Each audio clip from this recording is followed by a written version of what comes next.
Vande Mataram. Nagercoil MP Vasanthakumar ஐயா அவர்கள் குமுதம் வார இதழில் ராகுல் கிண்டல் பண்ணி ஒரு கார்ட்டூன் கொடுமையாக போட்டுட்டானா. சீனாக்கார மாதிரி தாடி இடிலாம் வச்சு கிண்டலாக ஒரு கார்ட்டூன் போட்டுட்டான். அதனால் கொதித்தெழுந்த அந்த தேசபக்தர் அவர் அந்த எம்பி என்ன பண்ணியிருக்காரு, சொந்த செலவில் குமுதம் பத்திரிகையை வாங்கி தீ வச்சு கொளுத்தி தன்னுடைய போராட்டம் நடத்தியிருக்காரு. அந்த குடும்பத்துக்கு அவர் மேலே இருக்கிற பற்றுதலை நான் கண்டிப்பாக பாராட்டுறேன். ஐயா வசந்தகுமாருக்கு என்ன நல்லா தெரியும்னு நினைக்கிறேன், மறந்துருக்க மாட்டார். 2003 சாத்தாங்குளம் இடைத்தேர்தலில் நான் போட மறந்துருக்க மாட்டாங்க. வசந்தகுமார் ஒரு நாள் என்னை ஜீப்பில் வரும்போது சிக்னலில் நின்றுது என் வண்டி. அவர் அந்த ரோடில் நின்றுட்டு இருந்தார். உடனே என்னை பார்த்து எங்கள் அப்பாவை பற்றி பிரமாதமாக பேசி என்னோடய கையும் கொஞ்சம் பிடிச்சிக்கிட்டாரு. கடுமையான பிரச்சாரம், உங்கள் வீட்டு பிரச்சாரம் எங்கள் வீட்டு பிரச்சாரம் கிடையாது, அப்படி அண்ணல் பறந்துதாங்க. அதே மாதிரி தனுஷ்கோடி ஆயத்தம் ஒரு நாள் என்னை வெளியில் மடக்கி என்ன எங்களை இந்த திட்டுறீங்களே அப்படின்னாரு. அப்போ நான் சொன்னேன், ஆமாம் அதிமுகவோட கூட்டணி வச்சு எம்பி எம்எல்ஏ மந்திரி ஆகிடுவீங்க, கேட்டால் நாங்கள் தான் காங்கிரஸ்ன்னுவீங்க. அப்போ தியாகி பெற்ற பிள்ளை நான்லாம் என்ன பண்ணுறது, எங்கள் அப்பா இந்த ஊரில் எம்எல்ஏ இருந்தார், ஒரு 3 வருஷம் எம்எல்ஏ இருந்தார். அதை விட 5 வருஷம் கம்ப்ளீட் பண்ண விடலை இந்திரா காந்தி. அவள் பையனையும் கொண்ட கேஸை பற்றி கவலைப்பட மாட்டேங்கிறேன், உங்களை சும்மா விடுனானா, அதனால் வந்திருக்கேன் அப்படின்னா ரைட் எதாவது பண்ணுங்க அப்படின்ட்டாரு. அதே மாதிரி ராயபுரம் மனோன் ஒருத்தர் மெட்ராஸ்லேருந்து வந்திருந்தார் பிரச்சாரம் பண்ணுறதுக்கு. என்ன நடக்குன்னா, நான் எந்த கிராமத்துக்கு போனாலும் அந்த கிராமத்தில் ஆஃபீஸ் இருக்கும், ஏடிஎம்கே ஆஃபீஸும் இந்திரா கட்சி ஆஃபீஸ் இருக்கும். அவங்கெல்லாம் சும்மா மைக் செட்டில் ஆஃப் போட்டு சும்மா உட்காந்துருப்பாங்க. நான் போய் வந்தே மாறணுன்னா மைக் செட்டை போட்டுருவாங்க. அப்புறம் நான் அவங்க கத்த, அப்புறம் கடைசியில் நான் தான் ஜெயிப்பேன். ஊருக்காரங்க வந்து சொல்லுவாங்க, ஜெபமணி பையன்டா, அவங்க அப்பா எவ்வளோ சேவை செஞ்சுருக்காரு நம்ம ஊருக்கு அப்படின்னு. கிட்டத்தட்ட எல்லா ஊர்லேயும் எங்கள் அப்பாவோட சேவைகளை பாராட்டினாங்க. அதனால் ரொம்ப அருமையாக பிரச்சாரம் பண்ணிட்டு வந்தேன். அப்போ அன்னைக்கு மாத்திரம் என்னாச்சு, நான் போய் அங்கே பிரச்சாரம் பண்ண போகிறேன். வழக்கம் போல் மௌனமாக இருந்த அவங்க மைக் செட்டு அலற ஆரம்பிச்சிருச்சு. அப்புறம் நான் கத்தி பார்த்தேன், கேட்கல. பஸ் ஸ்டாண்டுக்கு எய்த்தாப்பில் உடனே நான் என் கூட போனவங்களாம் சாலை மறியல் ஒருத்தர் தலையை வச்சு படுத்து பஸ்ஸுக்கு போடாமல் மறியல் பண்ணிட்டான். அப்புறம் போலீஸ்காரங்க வந்து அவர் கொஞ்ச நேரம் பேசிட்டு போகிறாரு அப்படின்னு சொல்லி என்னை பேச விட்டாங்க. கடுமையான பிரச்சாரம் எல்லாம் பண்ணேன். ஒரு சூப்பர், ஆஹா கலக்கிட்டேன்டா அப்படின்னு நினச்சிக்கிட்டு இருந்தேன். ஒரு நாள் ஏடிபிக்காரங்க என்னை விரட்டிட்டு வந்து, ஐயா ஒரு 10,000 பணம் தரையா, மெட்ராஸுக்கு போங்க. எதுக்கியா வயசான காலத்தில், அப்பயே ரொம்ப வயசான மாதிரி தான் தெரிவேண்ணா அப்படின்னா. இல்லை சத்தாப்பா வேலையை பார்த்துட்டு போப்பா நீ அப்படின்ட்டேன். அதனால் அவ்வளோ கடுமையான பிரச்சாரம் பண்ணேன். ஸ்டெர்லைட் பிரச்சனையும் பேசினேன்னா. ஏன்னா எங்கள் ஊர் 2002 நான் ஜெயிலுக்கு போயிட்டு வந்தேன் இல்லையா, ஆற்றுல 6 பேருக்கு தண்ணி போகுது. ஒரு கணக்குக்கு சொல்கிறேன், 6 பேருக்கு வந்து 100 லிட்டர் தண்ணி போகிறதுக்காக 6 பேர் பணம் கட்டியிருக்கு கவர்மெண்ட்டுக்கு. அவங்க எனக்கு ஆர்டிஐயில் என்ன பதில் கொடுத்தாங்கன்னா, எங்களுக்கு 100 லிட்டர் வரல, 55 லிட்டர் தான் வருது, 45 லிட்டர் எங்கே போகுதுன்னு தெரியல. கிரிமினல் குற்றம். 100 லிட்டருக்கு ஒருத்தனுக்கு பணம் வாங்கிட்டு 45 லிட்டர் தான், 55 லிட்டர் தான் அவனுக்கு போகுது, 45 லிட்டர் எங்கே போகுதுன்னு தெரியல அவனுக்கு. அந்த 45 லிட்டர் ஸ்டெர்லைட்டுக்கு தான் போகுது. அப்புறம் எங்கள் ஊரில் மணல் தோன்றானுங்க, மணல் அந்த மணல் பிரச்சனை தண்ணி பிரச்சனைலாம் பேசி, மக்கா இப்படிலாம் தண்ணி மணல்லாம் போச்சுன்னா நாசமாக போயிடுவீங்கன்னு சொல்லி நான் வந்து ஸ்டெர்லைட் பிரச்சனையும் பேசி கடுமையாக பிரச்சனை பேசிக்கிட்டு வந்தேன். தினத்தந்தியில் கூட நான் பிரச்சாரம், வேட்பாளரின் வித்தியாசமான இது அப்படின்னு சொல்லி வாக்குறுதிகள் அப்படின்னு தினத்தந்தியிலே செய்தி போட்டான். தினமலர்லேயும் முதல் பக்கத்திலேயே வித்தியாசமான வேட்பாளர் மனைவியுடன் வாக்கு சேகரிக்கிறார் போட்டான். 3 நாள் என்னோடய செய்தியெல்லாம் வந்தது. 4ஆவது நாள் ஸ்டெர்லைட்காரன் ஒரு 4 பக்கம் விளம்பரம் கொடுத்தான். எங்களுக்கு 2000ஆம் ஆண்டு யாரோ ஒரு நிறுவனம் எங்களுக்கு பயங்கரமான விருது கொடுத்துருக்கு, அவர்களுக்கு நாங்கள் நன்றி தெரிவித்துக் கொள்கிறோம் சொல்லி எல்லா பேப்பர்லையும் செய்தி வந்தது, 4 பக்கம் விளம்பரம். அப்போ நான் ஒன்றா சொன்னேன் என் கட்சிக்காரங்கிட்ட, இனிமேல் நம்ம செய்தி பேப்பர்லேயே வராது பார் அப்படின்னு. அவர் விளம்பரம் கொடுத்து 2000 வாங்கினதுக்கு 2003 நடு தெரிவிக்கிறார் ஸ்டெர்லைட்டை. அதுக்கப்புறம் பேப்பரில் செய்தியே வரல. இன்னும் ஒரு நிகழ்ச்சியை சொல்லிடணும், சுப்பிரமணிய சாமி நம்மளை பார்த்து எப்படி பயந்தாருன்னு. செய்துங்க நல்லூருங்கிற ஊரில் நான் பிரச்சாரம் பண்ணிகிட்டு இருக்கேன். கடுமையான கூட்டம், ஏகப்பட்ட கூட்டம். இதுக்கு இடையில் ஒரு கார் நான் எங்கே போனாலும் ஒரு 2-3 நாளாக என் பின்னாடியே வந்துக்கிட்டு இருந்தது. அப்புறம் செய்துங்க நல்லூர் கூட்டம் கலைஞ்சி போனவுடனே 2-3 பேர், ஐயா நாங்கள் ஜனதா கட்சிக்காரங்க, சுப்பிரமணிய சாமி கட்சிக்காரங்க, ஒரு நல்ல வேட்பாளர் இருந்தால் சொல்ல சொன்னார், உங்கள் பேரை நாங்கள் சொல்லட்டுமா ஐயா அப்படின்னாங்க. நல்லா சொல்லுங்கள், ஜெபமணி பையன் மோகன்ராஜின்னு சொல்லுங்கள். ஒன்று அவங்க ஐயா டக்குன்னு வாழை சொல்லிட்டு அவுட்டுக்குள்ள வச்சு பாருங்க அப்படின்னா. இல்லையா நாங்கள் சொல்கிறேன், நீங்கள் என்ன பிரமாதமாக பேசுகிறீங்க, இதை போட போகிறீங்க துணிச்சலா, நாங்கள் கண்டிப்பாக அவர்கிட்ட சொல்லுவேன் அப்படின்னாங்க. சொல்லி பாருங்கள் அவரை பம்புறாரே இல்லையா பாருங்கள் அப்படின்னேன். 2 நாள் கழிச்சு எனக்கு ஃபோன் பண்ணுறாங்க, ஆமாம் ஐயா நீங்கள் சொன்னது வாசலம் தான், பம்புறாரு அப்படின்னு. ரைட்டு, அதெல்லாம் கரெக்டாக 69 ஓட்டு. அப்போது வசந்தகுமாருக்கு நல்லா தெரியும் என்னுடைய பிரச்சாரம். எல்லா கட்சி அந்த இந்திரா கட்சிக்காரன் தமிழ்நாட்டிலேருந்து வந்த பூரா பயிலுக்கு எனக்கு தெரியும். நான் என்ன எப்படிப்பட்டாலும் அந்த கொலையில் என்ன கிளின்னு கிழிச்சேன்னு. 69 ஓட்டு விழுந்தது எனக்கு. ஸ்டெர்லைட் விமர்சனம் பண்ணதுக்காக விழுந்ததா என்னன்னு தெரியாது, அப்போ தெரியாது எனக்கு. ஆனால் ஸ்டெர்லைட்டுக்கும் சிதம்பரத்துக்கு சம்மந்தம் உண்டு. 2014 தான் அந்த டவுட்டு கிளியர் ஆச்சு எனக்கு. ஏன்னா ஒரு பொய்யான அஃபிடவிட் தாக்கல் செய்திருந்தார். டெல்லியிலேருந்து ஒருத்தர் வந்து புகார் கொடுக்குறார், ஒரு இன்கம் டேக்ஸ் ஆஃபீஸர் புகார் கொடுத்து நிறையா 148 பக்கத்து ஒரு மறைச்சிருக்காரு, சொத்து கணக்கெல்லாம் மறைச்சிருக்காரு, இவர் நான் நாமினேஷனை தள்ளுபடி பண்ணுங்க அப்படின்னு சொல்லி ஒரு மனு கொடுக்குறாரு. ஆனால் அவர் வந்து தள்ளுபடி பண்ணலை. ஸோ இங்கே ரிட்டர்னிங் ஆஃபீஸர் அவ்வளோ தைரியமான ஆளுங்களாம் நம்ம ஊரில் எங்கே இருக்கிறாங்க, அதெல்லாம் 67ஓட போயிடுச்சு. அவர் மனுவை ஏற்றுக்கிட்டார், அவர் தேர்தல் நின்னார். அப்புறம் நான் வந்து கிரிமினல் குற்றம் பொய்யான பிரிவு தாக்கல் செய்தால் கிரிமினல் குற்றம் முட்டி மோதி 2016-17 தான் எனக்கு பதில் வருது தேர்தல் ஆணையத்திலிருந்து. சட்டத்தை மாற்றிட்டோம், 20 நாளில் சட்டத்தை மாற்றிட்டாங்க. இந்த சட்டமே எப்படி வந்ததுன்னா 2002 இப்போ நான் படித்து காட்டேன் உங்ககிட்ட, துக்ளக்கு தலையங்கம் ஒன்று 2002 அவர் எழுதுகிறாரு. ஒரு அருமையான தீர்ப்பு ஒன்று கொடுத்துருக்காங்க. அரசியல் கட்சிகள் மொத்த பேரும் அதை எதிர்க்கிறாங்க, ஆனால் தேர்தல் ஆணையம் அதை வரவேற்குது. அதனால் தேர்தலில் போட்டியிடுபவர்கள் தங்கள் அனைத்து விவரங்களையும் வழங்குங்கிற அந்த சட்டம் 2002 சுப்ரீம் கோர்ட் தீர்ப்பு மூலமாக வந்தது. அந்த தீர்ப்பு மூலமாக வந்த சட்டத்தை எப்படி 20 நாளில் மாற்றினாங்க? இதுக்கு பாராளுமன்ற ஒப்புதல் கொடுத்ததா, ஜனாதிபதி ஒப்புதல் கொடுத்தாரா, எப்படி மாற்றினாங்க? கார்த்திக் சிதம்பரத்தை காப்பாற்றுறதுக்காக தேர்தல் ஆணையம் சிதம்பரத்தின் அழுத்தத்தின் பேரில் சட்டத்தை திருத்திடுச்சு. இது வரைக்கும் பிஜேபிக்காரங்க அதை பற்றி கவலைப்படலை. ரைட், இப்போ நான் உங்ககிட்ட ஏன் உங்களுக்கு இந்த வீடியோ மிஸ்டர் வசந்தகுமார் எம்பிக்கு ஏன் போடுறேன்னா, மார்கரெட் ஆல்வான்னு ஒரு அம்மா இருக்கிறாங்க. அவங்க வந்து 4 மாநிலத்துக்கு கவர்னராலாம் இருந்திருக்காங்க. ராஜஸ்தான், குஜராத்லலாம் கவர்னராக இருந்திருக்காங்க. அவங்க ஒரு புத்தகம் எழுதியிருக்காங்க. அந்த புத்தகத்தில் என்ன எழுதுகிறாங்கன்னா, மே 20ஆம் தேதி ராஜீவ்காந்தி தமிழ்நாட்டுக்கு போகிற டூர் ப்ரோக்ராமை ஒரு கைப்பட எழுதுனது என்கிட்ட கொடுத்தாரு. வந்து தமிழ்நாட்டில் இருக்கவங்களெல்லாம் சொல்லிவிடு, நான் இப்போ அங்கே பிரச்சாரத்துக்கு வரேன்னு சொல்லிவிடு. 21ஆம் மெட்ராஸ் வரப்போகிறாருங்க. 20ஆம் தேதி சொல்கிறாரு. யார்கிட்ட? மார்கரெட் ஆல்வா கிட்ட. சொன்ன உடனே அவங்க சரின்னு வாங்கிக்கிட்டு அவங்க எல்லாருக்குன்னு சொல்லிட்டாங்களாம். அதே பொன் கிருஷ்ணமூர்த்தின்னு ஒருத்தர் இருக்கார், தமிழ்நாட்டில் இருக்கார். ஒரு மரகதன் சந்திரசேகருக்கு ரொம்ப வேண்டியவர். அவர் மரகதன் சந்திரசேகரோடு தான் இருந்தார் அந்த தேர்தல் டைமில். அவர் என்ன சொல்கிறாருன்னா, மே 17ஆம் தேதி மார்கரெட் ஆல்வா தான் டெல்லியிலேருந்து ஃபோன் பண்ணாங்க. அங்கேருந்து ஃபோன் பண்ணி மரகத அம்மாவை தேர்தலில் நில்லுங்க, உங்கள் தொகுதிக்கு தலைவர் வரணும்னு ஆசைப்பட்றாரு, நீங்கள் மீட்டிங் ஏற்பாடு பண்ணுங்கள் அப்படின்னு சொன்னதுக்கு அந்த அம்மா முடியாது, எனக்கு வாழைப்பாடிக்கு ஆகாது, அதனால் ஏற்பாடு பண்ண முடியாது என்னாலன்னு. வாழைப்பாடிக்கெலாம் நாங்கள் சொல்லிக்கிறோம், நீங்கள் ஏற்பாடு பண்ணுங்கன்னு சொல்லிட்டு 2 தடவை ஃபோன் பண்ணாங்க மார்கரெட் ஆல்வா. மே 17ஆம் தேதி ஃபோன் பண்ணியிருக்காங்க. ஆனால் அந்த அம்மா புத்தகத்தில் 20ஆம் தேதி எழுதிட்டு அடுத்த பக்கத்தில் என்ன சொல்லுது, 24வது 244 பக்கத்தில் இருக்குது இந்த செய்தி மார்கரெட் ஆல்வாங்கிற புக்கில்.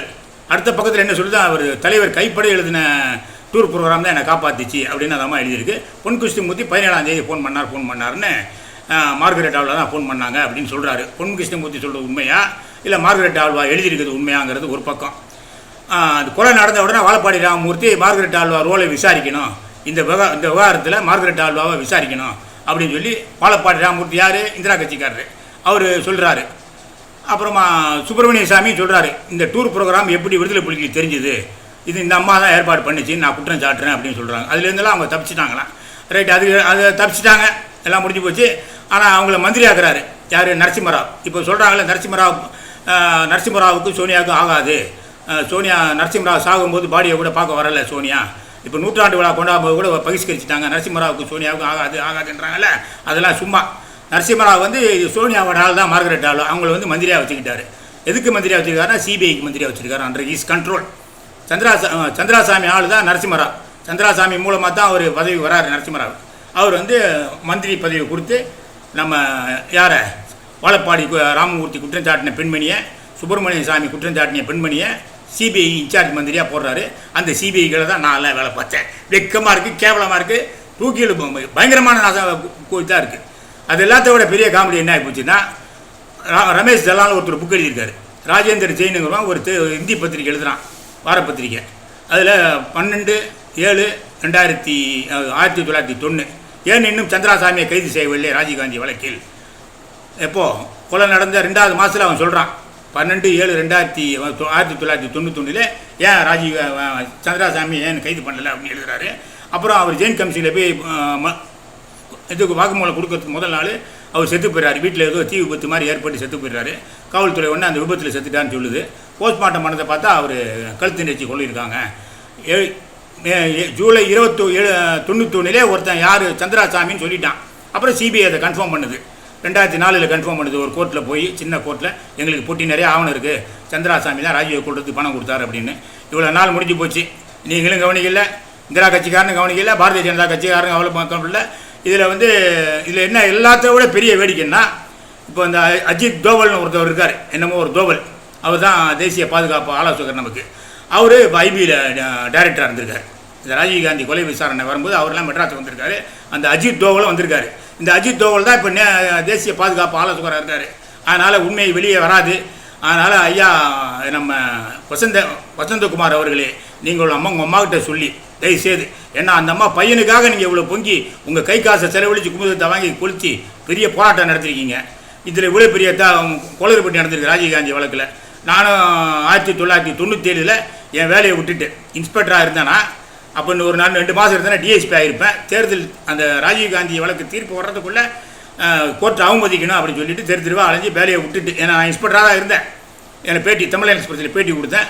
தீர்ப்பு வர்றதுக்கு முன்னாடி கொடுத்தா நீதிமன்ற அவமதிப்பு மேலே வழக்கு மேலே தாக்கல் செஞ்சுருக்கணும். எந்த வழக்கு? ராஜீவ்காந்தி வழக்கு. சும்மா குப்பஞ்சுப்பு வழக்கு கிடையாது. ராஜீவ்காந்தி வழக்கில் நீதிமன்றத்தை அவமதிச்சேன்னா தமிழன் எக்ஸ்பிரஸில் கவர் ஸ்டோரி என் பேட்டி வந்தது. டெல்லியிலேருந்து சிபிஐ காரெலாம் வந்தான். போய் நானுங்க மோகன் ராஜா வேலையை பார்த்துட்டு போய் அப்படின்னு சொல்லி இங்கே இருக்கும் விரட்டி விட்டான். அதனால் என்னை ஒன்றும் பண்ணலை. 97 டிசம்பரில் நான் பேட்டி கொடுத்து ஒன்றும் பண்ணலை. ஜனவரி அந்த தேர்தல் வந்தது 98 பாராளுமன்ற தேர்தல். அன்றைக்கி நான் கடுமையான பிரச்சாரம் பண்ணேன்.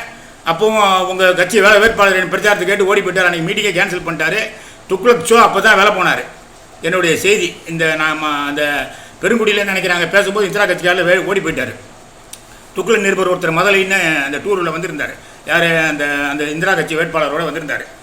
எல்லோரும் சாப்பிட போயிட்டாங்க. அதனால் அவர் வழி இல்லாமல் மாட்டிக்கிட்டாங்க. நான் பேசுகிறதுலாம் கேட்க வேண்டியதாக போச்சு. அப்போ அந்த முதல்ல எங்கள் அப்பாவை டெய்லி ஆஞ்சநேயர் கோயிலில் பார்ப்பார். தலைவரே உங்கள் பையன் இத்தனடி பாயிறாரு, பயங்கரமாக பேசுகிறாருங்க. துக்ளக்கில் தென்சென்னை நிலவரம் வரும்போது உங்கள் பையன் பேரும் கண்டிப்பாக வரும் அப்படிங்கிறாரு. எங்கள் அப்பா ரொம்ப மகிழ்ச்சியாக இருக்கார். பரவாயில்ல, இந்த பையன் வேலையை விட்டுட்டான், ஏதோ உருப்படியாக பண்ணுறான் போல இருக்குது, அவன் பேர் வந்தால் நல்லது தான் பார்க்குறாரு. துக்ளக் வருது, தென்சென்னை நிலவரம் வருது, என் பேரை காணும். ஆனால் 65 வயசு வரைக்கும் ஆண்டு அனுபவிச்ச டிஎன் சேஷன் எங்கேயோ குஜராத்தில் அத்வானி ஏற்றி நிற்க போகிறாராம். அவரை பற்றி பயங்கரமாக எழுதுகிறாங்க. நாட்டை காப்பாற்ற கிளம்பி விட்டார் சேஷன் சொல்லி. 45 வயசில் இன்ஸ்பெக்டர் வேலையை விட்டவனே அதுவும் சஸ்பெண்ட் பண்ணி டிஸ்மிஸ் பண்ணி ஜெயிலுக்கே அமைச்சிருக்கலாம். அப்பேற்பட்ட ஒரு துணிச்சலான காரியத்தை செஞ்சு அதை மறந்துட்டாங்க. ஆனால் இப்போ நீங்கள் ராகுலுக்காக, ஐயா வசந்தகுமார் அவர்களே, ராகுலுக்காக நீங்கள் வந்திருக்கீங்க பார்த்தீங்களா?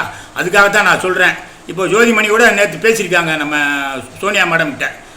அந்த அம்மா சம்பந்தம், அந்த அம்மா நேருவை பற்றி ஏதோ ஒரு போஸ்டிங் போட்டாங்க. நேரு பார்டருக்கு போனார். நான் சொன்னேன், நேரு பார்டருக்கெல்லாம் போகலம்மா, ராதாகிருஷ்ணன் ஜனாதிபதி ராஜாஜி கூட்டின திட்டப்புறமா போயிருப்பார், எதுக்குமா பொய்யான தகவல் போடுற நீ சொல்லி ஒரு வீடியோ போட்டேன். ராஜீவ்காந்தி கேஸை நீ சொல்லு உங்கள் அம்மா கிட்ட அப்படின்னு. ஆனால் அந்த அம்மா அந்த வீடியோவை ஃபேஸ்புக்கில் 1.5 லட்சம் பேர் பார்த்துருக்காங்க. ஆனால் சோனியா அந்த ஜோதிமணி பேசியிருக்காங்க நம்ம சோனியா கிட்ட. அவங்க இதெல்லாம் பற்றி பேசலை. குழந்தைகள் மீது அந்த வன்முறைகள்லாம் ஜாஸ்தி ஆகுது தமிழ்நாட்டில். அதை குறித்து ரொம்ப கவலையோடு நான் அவங்ககிட்ட பேசினேன். கொரோனாவில் மக்கள்லாம் கஷ்டப்பட்டு இருக்காங்க, அப்படி தான் ஏதோ சப்பக்கட்டு கட்டியிருக்காங்க. ஆனால் ராஜீவ்காந்தியை பற்றி பேசலை. அதனால் தமிழ்நாட்டின் நம்பிக்கை நட்சத்திரமாக நீங்கள் இதை சோனியா கிட்டேயோ இல்லை பாராளுமன்றத்திலே இஷ்யூ கிளப்புனீங்கன்னா, ஏன்னா சிபிஐ எம்டிஎம்ஏவே சொல்லியிருக்கு, சந்திராசாமி தான் பணம் கொடுத்தார், ஏன் அவரை பிடிக்கல அப்படின்னு கேளுங்க. ஏன்னா ராகுலுக்கு நீங்கள் இவ்வளோ பறிஞ்சு வந்திருக்கீங்களா, அதுக்காக இதையும் கேளுங்க. அப்போ தான் அவர் ஆன்மா சாந்தி அடையும். இந்த தமிழ்நாடு உங்களை ஒரு நாள் மறக்க, உலகமே உங்களை மறக்காது. ஐயா தயவு செய்து இந்த விஷயத்தை எப்படியாவது வெளியே கொண்டு வர பாருங்கள். நான் எவ்வளோ கத்தியெல்லாம் பார்த்துட்டேன், கேஸெல்லாம் போட்டு பார்த்துட்டேன். நிறைய பேர் புக்கெல்லாம் எழுதிட்டாங்க, எப்படியோ எழுதிட்டாங்க, ஒன்றும் நடக்கலை, வேலைக்கே ஆகலை. கார்த்திகேயன் எழுதின புத்தகத்தில் வாய்மையே வெல்லுன்னு ஒரு புத்தகம் எழுதியிருக்காரு. அதில் என் பேர் விட்டுட்டார். ஒரு விடுதலை புலியை, நம்ம நாட்டின் மானத்தை காப்பாற்றுறதுக்காக ஒரு விடுதலை புலியை நான் ரொம்ப ரிஸ்க் எடுத்து சுட்டு கொண்டேன். ஏன்னா சிவராஜனை உயிரோடு பிடிச்சிருக்கலாம். 2 நாள் வச்சு வேடிக்கை பார்த்த ஒரே நாடு நம்ம நாடு தான். மிக கேவலமான நாடு நம்ம நாடு தான். அதே மாதிரி 91 ஒரு பத்திரிகையாளர் எழுதுறான், டெல்லியில் பத்திரிகையில் எழுதுறான், மஞ்ச பத்திரிகை கிடையாது, ராஜீவ் கொலையை பற்றி எழுதுறான், ஏன் இன்னும் சந்திராசாமியை கைது பண்ணவில்லைன்னு. யாருமே கேட்கலன்னா இந்த நாட்டுக்கு சுதந்திரம் வாங்குறதுல அர்த்தமே கிடையாது. சுதந்திரம் வாங்கினதுல அர்த்தமே கிடையாது. ஏன் கேட்க மாட்டேங்கிறான்னு எனக்கு தெரியல. அந்த அஜித் தோவல்னு ஒருத்தருக்கார் பார்த்தீங்களா, இப்போ தான் தேசிய பாதுகாப்பு ஆலோசகர், அவர் அந்த டீமில் இருந்திருக்காரு, ஐபி டீமில் இருந்திருக்காரு. அவர் மெட்ராஸுக்குலாம் வந்திருக்காரு. ஒருவேளை அவர்னால மத்திய அரசாங்கத்தான நடவடிக்கை எடுக்காமல் இருக்கான்னு தெரியல. ஒன்று அந்நிய நாடு பண்ணியிருக்கு, இஸ்ரேலுக்காரன் பண்ணிட்டான், சிஏஏ பண்ணிட்டான்னா அப்புறம் என்னத்துக்கு வேண்டாம் நமக்கு தனியாக நாடு? பேசாமல் ஐநா சபை கிட்ட விட்டுட்டு நீங்களே பார்த்துக்கப்பா, நாங்கள் எங்களால் ஒன்றும் பண்ண முடியாது, ஒரு குற்றவாளி கூட எங்களால் பிடிக்க முடியாது. சுப்பிரமணிய சாமி சுற்றிக்கிட்டு தான் இருக்காரு. சுப்பிரமணிய சாமி அவரை பிடிச்சி கேளுங்க. குமரன் பத்மநாபன் அப்படின்னு ஒரு ஆள் இருக்கான். நான் ஒரு கேஸ் போடுறேன், சஞ்சய் கிஷன் கவுல்னு ஒரு ஜட்ஜி வந்து டிஸ்மிஸ் பண்ணுறான். அதை டிஸ்மிஸ் பண்ணுறதுக்காகவே அவன் மெட்ராஸ் கொண்டு வராங்க. அதே சஞ்சய் கிஷன் கவுல் 2008 சந்திராசாமி வெளிநாடு போகிறதுக்கு அனுமதி கொடுக்குறாரு. அப்புறம் அந்த டீம் எம்டிஎம்ஏ விசாரித்து பார்த்தீங்களா, அதில் ஒரு கவுல் இருக்கிறாரு. நம்ம ராகுல் காந்தி ரொம்ப காமெடியாக, நானும் கவுல் பிராமணன் தான், கவுல் பிராமணெல்லாம் சேர்ந்து வர காப்பாற்றுறாங்க போல் தெரியுது. அதனால் ஐயா வசந்தகுமார் அவர்களே, குமரி அனந்தன் தம்பி அவர்களே, நீங்கள் மறந்து விடாமல் இந்த செய்தியை கொண்டு போங்க. நான் ஏன் போகிற வேலை வெட்டி இல்லாதவெல்லாம் கிடையாது. நம்ம நாட்டோட மானியம் கப்பல் ஏறிக்கிட்டு இருக்கு. கண்டிப்பாக வருங்கால சரித்திரம் இவ்வளோ நடந்த பிரபாவம் இந்த நாட்டில் இதை பற்றி கேட்கலையா? என்னடா நாடு இது, பெரிய பாரத நாடு, பழம்பெரும் நாடுன்னு பேசுகிறாங்க, காரி துப்புவான். அதனால் பாரதிய ஜனதா கட்சிக்காரன் செய்யாதது, புருஷன் செத்து போனதை பற்றி கவலைப்படாத சோனியா செய்யாதது, அப்பன் செத்து போனதை பற்றி கவலைப்படாத பிரியங்கா செய்யாதது, ராகுல் செய்யாதது, ஆயிரக்கணக்கான அடிமைகள் இருக்கிறான், சோனியா அடிமைகள், ஒரு பயிலும் செய்யாதது நீங்கள் செய்யுங்க. உங்களை உலகமே தலையில் தூக்கி வச்சு ஆடும். ஐநா சபைக்கே நீங்கள் தலைவராலாம் ஆயிடுவீங்க. தயவு செய்து ராஜீவ் கொலை வழக்கில் சந்திராசாமி ஏன் பிடிக்கவில்லை? மார்கரெட் ஆல்வா அவங்க மந்திரியாக இருக்கிறாங்க, சிபிஐ மந்திரியாக. இந்த வழக்கு விசாரிக்க முடிஞ்ச அப்புறமா எங்கள் ஆஃபீஸுக்கே வராங்க. எப்படி அந்த அம்மா தான் குற்றவாளின்னு வாழப்பாடி ராமமூர்த்தி சுப்பிரமணியம் சொல்லியிருக்காங்க. அந்த அம்மாவே சிபிஐக்கு திருநங்கையில் சாவியை கொடுத்த கதையா. அப்புறம் முடிச்ச அன்றைக்கி பார்ட்டி வேறு வந்து எங்கள் கூட ஒரு பெரிய படாகானாவில் கலந்துக்கிட்டாங்க. இதை விட மிகப்பெரிய கேவலம் இந்தியாவுக்கு இருக்க முடியாது. அதனால் ஐயா வசந்தகுமார் அவர்களே என் வயிற்றுச்சலாம் கொட்டி ஒரு புத்தகம் எழுதிக்கிட்டு இருக்கேன்னா அது வரப்போகுது. அதுக்கு முன்னாடியே பேர் வாங்கினா நீங்கள் இந்த வேலையை செய்யுங்க. வசந்தகுமார் கண்டிப்பாக செய்யுங்க. இந்த பாரத தாயின் நலன் கருதி செய்யுங்க. இந்தியா ஒரு நிஜமாகவே பழம்பெரு நாடு, பெருமைமிக்க நாடுன்னு உலகம் பூரா அதிர்ச்சியோடு பார்க்கணுன்னா, ஆச்சரியத்தோடு பார்க்கணுன்னா நீங்கள் கண்டிப்பாக இந்த கேள்வியை கேட்கணும். இல்லைன்னா எம்பி பதவியை ராஜினாமா பண்ணிவிடுங்க. ஜெய்ஹிந்த்.